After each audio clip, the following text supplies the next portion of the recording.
And thank you so much for being here with us. It's such a great pleasure for us to have you here. I mean, you're a thought leader in content. Content's our life here, so you probably have seen it.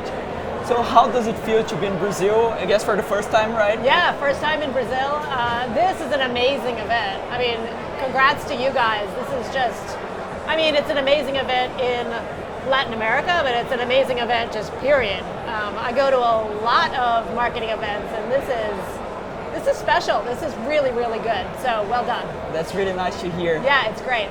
So, and right now we have like a huge audience in our blog and our content platforms. Yeah. Many people couldn't come to the event. What were like the highlights of your talk here? What were the things that you think people have to get away from here with them, you know? Yeah, so a couple things. First of all, if you're not here this year, be here next year. You do not want to miss it. You didn't even tell me to say that, but seriously. So that's number one. But so what I talked about today was the challenge of standing out in a world of content overload. There's a lot of noise in content. Marketing is part of that. You know, we're trying to break through.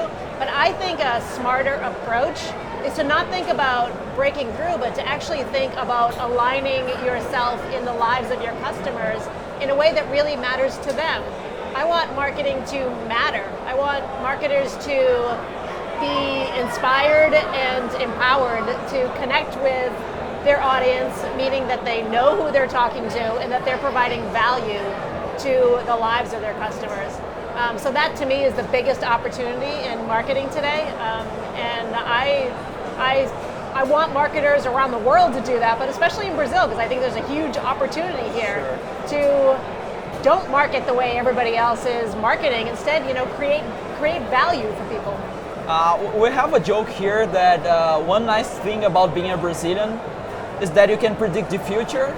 You just look to the US and in probably 5 years or so it's gonna happen here. Yeah. So how do you see this evolution of content in the US from like something that no one was doing to now a more crowded space and you have to stand out? So how is this movement there so we can project what's going to be here like in the next years? Yeah, so I think content marketing in the US went through a period of marketers and businesses just creating more and more, you know, because we could. We have technology that allows us to do that, so why not? Let's do more video, let's do a webinar to go with that video, let's do an infographic to market that webinar. You know, I mean, there's a million things that were being created, but I think in the US we're realizing that that's the wrong approach. So instead, you know, what we're doing in the US is creating less. So create not more content, but more relevant content. Very often less is more. If you can create content that has more meaning and more impact in the lives of your customers, that's what matters. So in Brazil, skip that whole step of creating all the more stuff and instead just focus on how you can matter to the people you're trying to reach. So start there. Don't worry about, you know, being all things to all people. I think businesses have an idea that we need to do everything and we need to appeal to everybody, but we don't. You know, instead it's a lot more efficient and a lot more effective if we just focus on who we will really, ultimately who we really matter to. And it's really curious because we usually say that marketing is changing all the time and things are changing and the internet is changing everything. But when I hear you saying the root of this common mistake is that we don't do the basics of marketing, which is connecting to your customer, right? Understand who they are, what they are doing, what are their problems. So, right, and we have more tools than ever to do that. You know, we have so many more ways of really understanding our customers, but still, and you're right, so many marketers that I talk to never actually sit down and talk to their customers. It's like, oh no, customer service does that, sales does that, you know, we're collecting data. But when I say, like, when's the last time you had lunch, or when's the last time you had a cup of coffee with your customer? Exactly. It's like, and that's basic. Exactly. But to me, that's the foundation of all marketing, even in this world where there's a million ways to connect with them.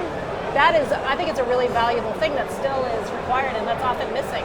People usually think about tools and channels and how to create Facebook ads or things like that, but they never leave their chair and just study that and think it's enough, right? Yes, yes, and that's all great. I mean, it's all important, but at the same time, let's focus on the basics first, and then figure out, how are we actually going to connect with them in a bigger way.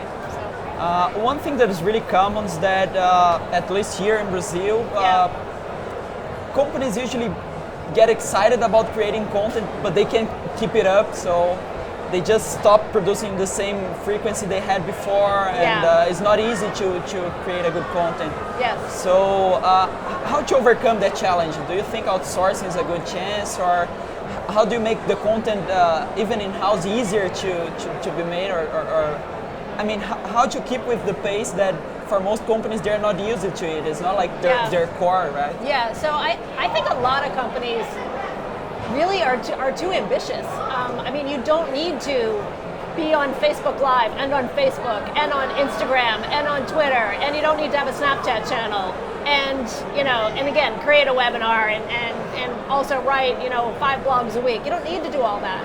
Instead, what can you do well? So start there. So in other words, sort of contract down, figure out what actually is resonating the most, what matters, and then at the same time, what can you really put the energy to? And then create a schedule. I'm looking over here at Trello, a content platform, right? And so just, an editorial calendar can really help that process. It doesn't have to be Trello, which is that they're staring at me right now. But anything that helps you sort of, keep on track. I mean, I think the worst thing you could do with any content program is to go big too fast, too soon, and then burn out. So instead, start small, build up your audience over time, and make them anticipate you. I think a great model for that is to look at what TV shows do, what magazines do, what publishers do. It's like they have a schedule, that they're producing shows on, and we should be the same way as marketers. At the end of the day, that's the chance we have, right? We become a media vehicle inside our companies, right? Yeah, and like the best approach to that would be like, think about Netflix. If your customers are willing to binge on your content, then you're doing it right. But before that, just the idea of releasing content at a certain cadence, I think is so important. We're gonna have a Netflix speaker here. I'm going to use this hook with him. All right. So, and you have this new book, Everybody Writes. So people can see it here. We can actually buy it in Brazil. So we found out that we have it here. There's a store here. People are selling the book. Nice. What do we find in this book? What do we learn when we You can learn everything, every secret of the universe, everything. That's a cheap book, then. That's a cheap book. Oh yeah, it's worth it. No, I'm kidding. So I wrote Everybody Writes because I wanted to give businesses and marketers a sense of how do we actually create content that reaches the people we want to reach and that engages them. And I focused on writing because I believe that great writing is the foundation for all the other content that we're creating. Sometimes it's the backbone and sometimes it's actually the content, but that's true of a video script, for example. It's true of any of the copy that's surrounding a podcast or anything that you're producing. And so I really wanted to give businesses and marketers a sort of a how-to guide. How do we create content that's awesome, and again, from a writing standpoint. A lot of marketers, a lot of business people have not taken a writing course since college. But in this world, that's not going to help you. It's like you need to figure out how to write more engaging and empathetic content, and that's what this book does. That's what it's about. All right. And you also wrote Content Rules, which was a bestseller. Yes, we're actually working on a second edition of that now. Yeah. That's a scoop. You heard it right here in Brazil. I haven't told anybody that publicly. So we just signed a contract a few weeks ago. We're going to do a second edition. That's awesome. And how was it? I mean, it became like a content Bible. I don't think there was another book about content before that, right? Yeah, well, there are other ones, but it's definitely, it's the best-selling book on content marketing, and it's been translated into, I think like 15, 17 languages at this point. So, yeah, it was tremendous. And, for me personally, it really did put me and my brand on the map, so to speak. But more than that, I really feel like it's helped people, quite a bit. And that's really what I try to do with all of my books, is just to I want to educate marketers and I want them to feel inspired. And so I try to offer equal parts of education and inspiration. And it's really important. I was talking about that with my team a few days ago. That people usually talk about learnings in a more technical way. Yeah. But inspiration is as important as well. It doesn't matter if you learn something and you don't put it into practice and you don't actually do it. Right? Plus, I mean, we're in marketing, right? We're not brain surgeons in the sense that we can have fun at our jobs. Like, you don't want your brain surgeon having fun when he's got your head open and operating on you. But marketing is fun. It should be fun. We should love it. Like Jocko, who was on this morning before me, I love that message that he had about let's have fun, but also let's create meaning. And I don't think that the two are mutually exclusive. I think they are the same thing. And so that's really what I want to bring to the world of marketing. All right. One last question. Many people didn't start creating content yet. So if you had to give the first steps, what do you have to do? What are the first steps you have to take to create a good content and create an audience for your company? Sure. So two things. Number one, make sure you know who you're talking to really well. If you only have this sort of vague notion of who your audience is, do the research, take them to coffee, make sure you get to know them better. So that's number one, so that you really have somebody in mind. And I always say, create content for one person. Create content that helps one person who you know. And I think it makes it a whole lot easier when you think of things that way. Don't think of, our personas and I'm going to reach an entire audience with this. Think of one person. Huge difference. So that's number one. Number two, look at your data. I shared an example this morning from a law firm in Chicago, Illinois.